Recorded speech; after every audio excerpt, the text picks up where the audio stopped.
Well, prior to G-Tech, I was Linda. I came back to the area in probably 2002 when my parents fell ill, first my mother. When my father passed away, I had decided to stay in the neighborhood. Even though it has declined greatly, I fell in love with my neighborhood. It is my home, so I decided to stay and try to do something good in the neighborhood. What is actually really significant is when people come together around actions.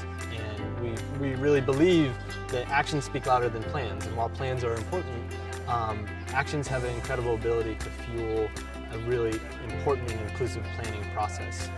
Projects like community gardens and food gardens are especially important, not only to provide access to the food, but also to teach the younger generations the importance of that and to have them take ownership of it because it's something they're already involved in. So kids are much more likely to eat the vegetables on their plate if they know that they planted them and they grew them and they picked them.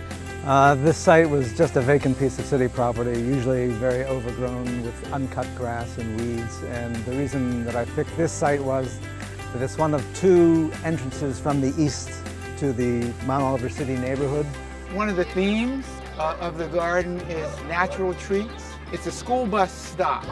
So as I was telling the kids who were digging in the ground, digging through the rocks and stuff, in a couple of years, you guys are going to be able to come back by here and pick blackberries, blueberries, and raspberries. There's going to be cherry trees. So all these natural treats on the way when the kids are going to school, when they come back from school. We're putting in a community garden with 8 to 10 beds that residents will be able to plant on and harvest from.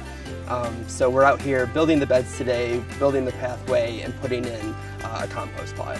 We're going to have tables that have the checkerboard inlay with benches on either side, and the kids can bring their own checkers. Adults can bring their own checkers. Dave, who is also involved in this, is going to have his little lending library because it's a bus stop. So there's a lot going on. I mean, and it's going to be good.